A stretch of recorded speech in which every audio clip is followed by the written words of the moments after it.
What happened in Missouri in 1855 challenges everything we thought we knew about justice survival and the darkest corners of human desperation. The official records were sealed for over a century, but the truth about Celia's final night reveals a story so disturbing that it forced an entire legal system to question its own foundations. This channel is only for those brave enough to confront the most uncomfortable truths of our past. On the evening of June 23rd, 1855, 19-year-old Celia prepared what would become the most infamous meal in Missouri's legal history. But what investigators discovered in those ceramic bowls scattered across the Newsom plantation kitchen would haunt everyone present for the rest of their lives. Because Celia didn't just cook dinner that night. She crafted a choice that would expose the brutal contradictions of society built on human ownership. Robert Newsom's body was discovered at dawn, sprawled beside his dining table in a position that immediately raised suspicions. The 60-year-old plantation owner had built his wealth on the backs of enslaved workers, but what the initial investigation revealed would shock even the most hardened county sheriff. Multiple bowls of stew sat on the kitchen table, some completely empty, others barely touched, and one that remained completely full. When Sheriff William Jones arrived at the scene, he noticed something that made his blood run cold. The untouched bowl contained visible residue that sparkled strangely in the morning light. Laboratory analysis would later confirm what everyone feared: arsenic, mixed deliberately into what should have been an ordinary evening meal. But the question that would torment investigators for months wasn't whether Celia had poisoned her master. It was why only some of the bowls contained the deadly substance. Celia had been Robert Newsom's property for 5 years, purchased when she was just 14 years old. But the term property barely scratched the surface of her reality. Court documents, hidden from public view for over a century, reveal that Newsom had forced Celia into a relationship that produced 2 children, with a third on the way at the time of his death. The legal system of 1855 had no framework to address what we would now recognize as systematic sexual abuse, because enslaved people were considered property, not human beings with rights. But here's what makes this case truly extraordinary. Celia wasn't illiterate like most enslaved people of her time. Somehow, she had learned to read and write, skills that would prove crucial to understanding the true complexity of that fatal evening. Hidden documents found decades later would reveal that she kept detailed records of medicinal plants found on the Newsom property, knowledge that extended far beyond simple cooking herbs. The initial interrogation of Celia revealed contradictions that puzzled even experienced investigators.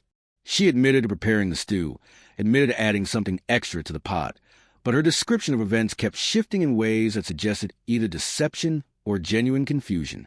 What investigators didn't realize at the time was that Celia was protecting someone, but not herself. George, another enslaved worker on the Newsom plantation, had been secretly meeting with Celia for months. Their relationship represented one of the few sources of genuine affection in her life, but also created a problem that would ultimately lead to that fatal evening. Newsom had discovered their relationship and threatened to sell George to a plantation in the Deep South, a sentence that, in 1855, was often equivalent to death. But the most chilling discovery came when investigators searched Celia's small cabin behind the main house. Hidden beneath loose floorboards, they found a collection of dried plants, carefully labeled in handwriting that didn't match Celia's educated script. Someone had been teaching her about local vegetation, specifically which plants could heal and which could kill. The question was, who had the forbidden knowledge, and why were they sharing it with Celia? The answer would prove more disturbing than any rational explanation could provide.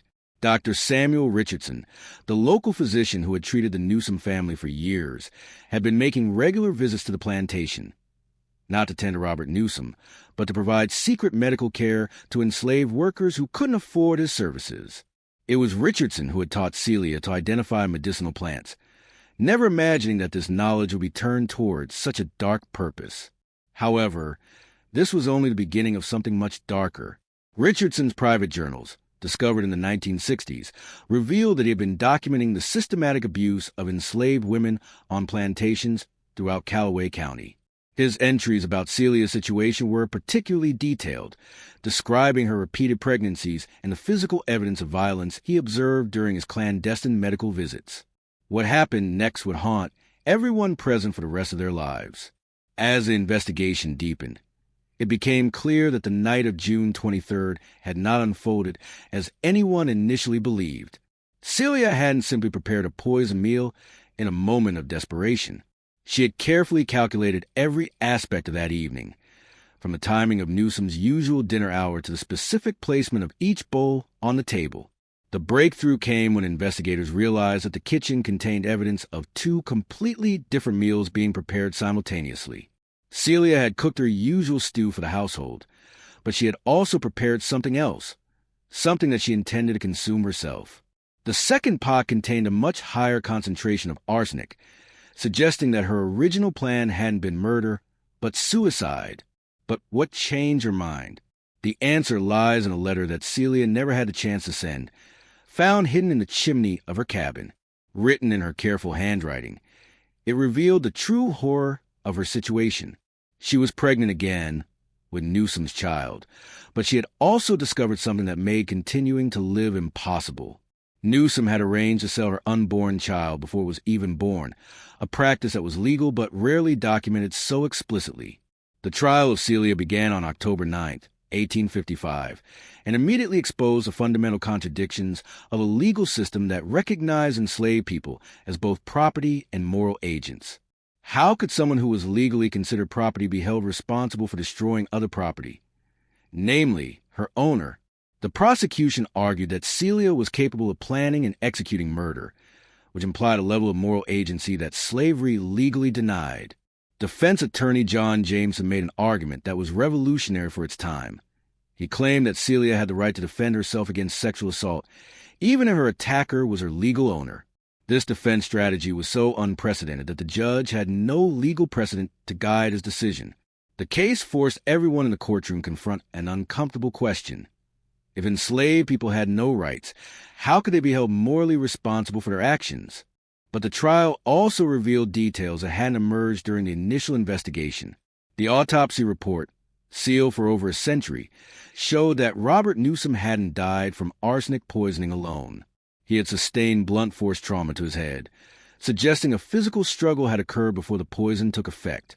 More disturbing still, the pattern of injury suggested that Newsom had been conscious and fighting back when the fatal blow was delivered. Medical testimony revealed something even more shocking.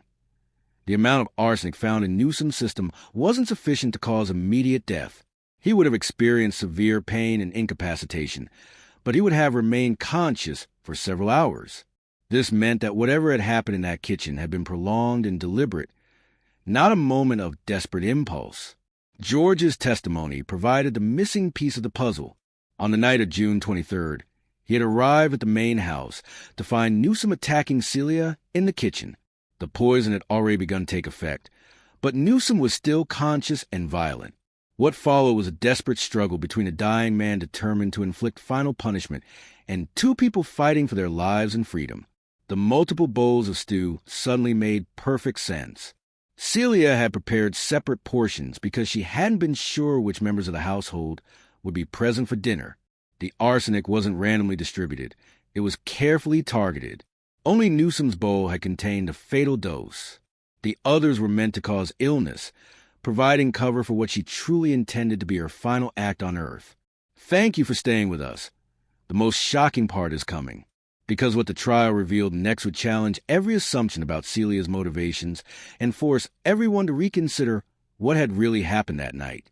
The prosecution presented evidence that Celia had been planning Newsom's death for weeks, carefully collecting and preparing the arsenic from local paint supplies and rat poison.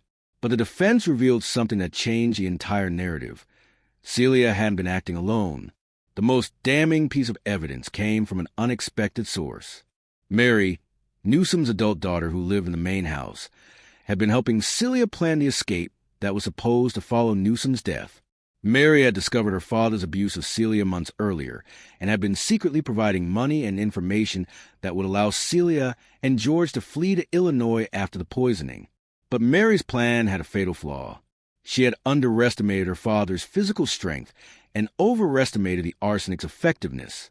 When Newsom survived the initial dose and became violent, Mary panicked and fled the house, leaving Celia and George to face the consequences alone. Her testimony revealed that the physical struggle in the kitchen had lasted over an hour, with Newsom alternating between attempts to strangle Celia and desperate pleas for an antidote that didn't exist. The jury deliberated for less than 2 hours before returning a guilty verdict. Under Missouri law, the sentence was mandatory, death by hanging, but Judge William Hall took an unprecedented step, allowing Celia's defense team to appeal the verdict to Missouri Supreme Court. The appeal argued that the state slave codes violated basic principles of human rights and natural law, an argument that was decades ahead of its time. If you're still here, get ready. The final truth will change everything you thought you knew about this case. Because the Missouri Supreme Court's response to Celia's appeal revealed something that historians didn't discover until the 1970s. The case had implications that extended far beyond one plantation in Missouri. Legal scholars in several states have been following the trial, using it to debate the fundamental questions that would eventually tear the nation apart. The Supreme Court upheld Celia's conviction, but the justices' written opinions revealed deep divisions about the moral foundations of slavery itself. Justice Hamilton Gamble wrote a dissenting opinion that wouldn't be published until after the Civil War, arguing that the case proved slavery was incompatible with any coherent system of justice. His opinion included details about Celia's situation that hadn't been presented at trial, suggesting that he had access to information that remains sealed to this day. On December 21st, 1855, Celia was executed by hanging in the Callaway County Courthouse Square. But her death was supposed to have ended the controversy. Instead, it amplified questions that wouldn't be answered for another decade. Newspaper coverage of the execution reached newspapers as far away as Boston and Charleston, with editorial responses that revealed how deeply the case had divided public opinion. What happened to the other people involved in Celia's story provides crucial context for understanding its true significance. George disappeared the night before Celia's execution, never to be seen again. Some historians believe he escaped to Canada. Others think he was killed to prevent him from revealing additional details about that night. Mary Newsom moved to St. Louis and spent the rest of her life working with organizations that helped formerly enslaved people, suggesting that her involvement in Celia's case had permanently changed her worldview. Dr. Richardson continued his clandestine medical work with enslaved people until the Civil War, when he joined the Union Army as a military surgeon. His personal papers, donated to the Missouri Historical Society in 1963, contain detailed records of hundreds of cases similar to Celia's, documenting a pattern of abuse that was systematic rather than exceptional. But the most important revelation came in 1970, when renovation work at the old Newsom plantation uncovered a hidden cache of documents that had been sealed inside the kitchen walls. These papers included the second recipe found in Celia's possession, the one that trial records had mentioned but never fully described. It wasn't a recipe for food at all. It was a detailed formula for an abortifacient, complete with dosages and timing instructions. The implications of this discovery are staggering. Celia hadn't just been planning to kill Robert Newsom. She had been trying to end her pregnancy without harming herself. The arsenic poisoning may have been a desperate backup plan when the abortion attempt failed. This possibility reframes the entire narrative of that evening, suggesting that Celia's primary goal was revenge but reproductive autonomy in a system that denied her any control over her own body. Even more disturbing, the hidden documents revealed that the abortifacient recipe was written in Dr. Richardson's handwriting. This means that a white physician had been actively helping enslaved women terminate pregnancies that resulted from rape by their owners. In 1855 Missouri, this would have been considered not just illegal, but treasonous to the entire social order. The final document in the cache was a letter from Celia to George, dated just 3 days before Newsom's death. In it, she described her plan in detail, but with a crucial difference from what had been presented at trial. She wasn't planning to poison Newsom during dinner. She was planning to poison herself after he had eaten a normal meal and fallen asleep. The arsenic in his bowl was supposed to be her final act of defiance, ensuring that he would die slowly and painfully after discovering her body. But something had gone wrong with her timing. Newsom had returned to the kitchen earlier than expected, finding Celia in the process of preparing her own final dose. The struggle that killed him had been his attempt to stop her from committing suicide. Not an attack on her, but a twisted attempt to preserve his property. This revelation transforms the entire understanding of that night. suggesting that what had been portrayed as premeditated murder was actually a suicide attempt that became a killing in self-defense. The truth about Celia's curse isn't that she killed her master in cold blood. It's that she was driven to attempt suicide by a system so brutal that death seemed preferable to continuing to live. Her curse was being born into a society that treated human beings as property, that legalized rape and forced pregnancy, and that offered no legal recourse for even the most heinous abuses. But perhaps the most chilling aspect of Celia's story is how it was used after her death. Pro-slavery newspapers cited her case as evidence that enslaved people were inherently violent and couldn't be trusted.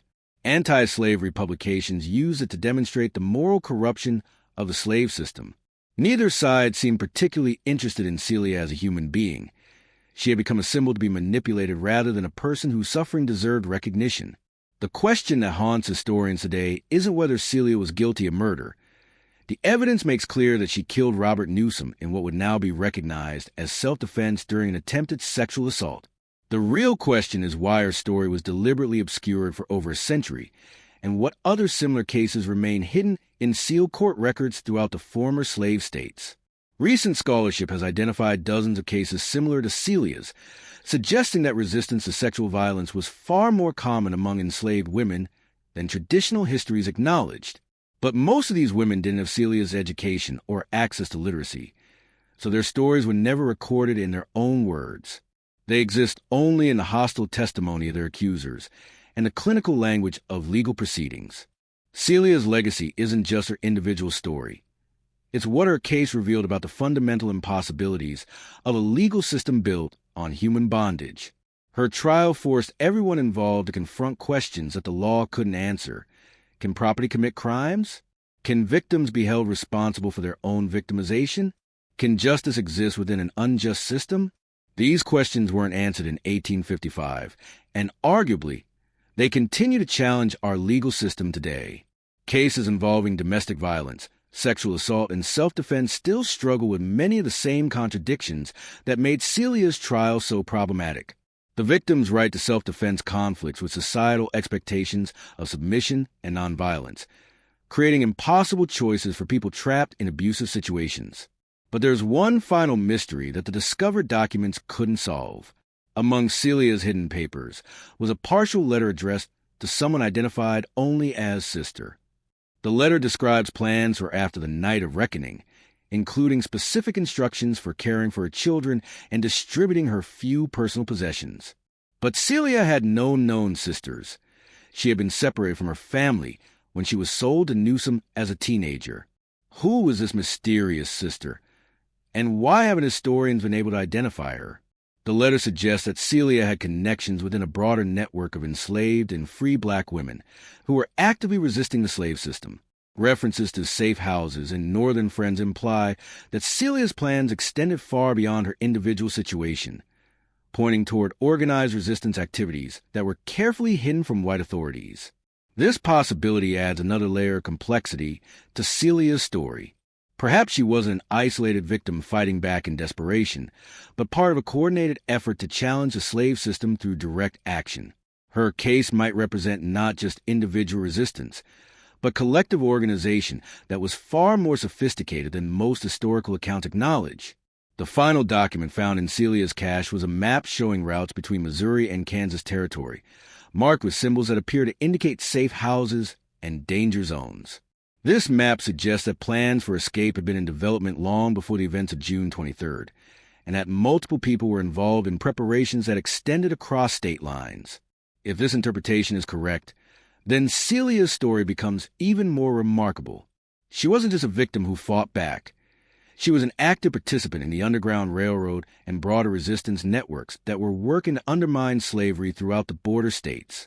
Her literacy and access to information made her valuable to these networks, but also made her more dangerous to the slave system. The irony is profound. Robert Newsom's decision to educate Celia enough to manage his household more effectively may have inadvertently created the very person capable of destroying him. Her ability to read and write, combined with her knowledge of medicinal plants and access to the main house, made her uniquely positioned to organize and execute resistance activities.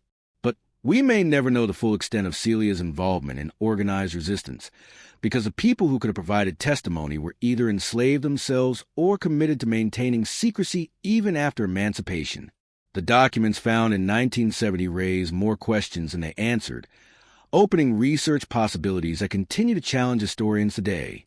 What we do know is that Celia's case had implications that extended far beyond one plantation in Missouri. Legal scholars throughout the United States followed her trial and appeal, using her situation to debate fundamental questions about human rights, legal personhood, and the limits of property ownership.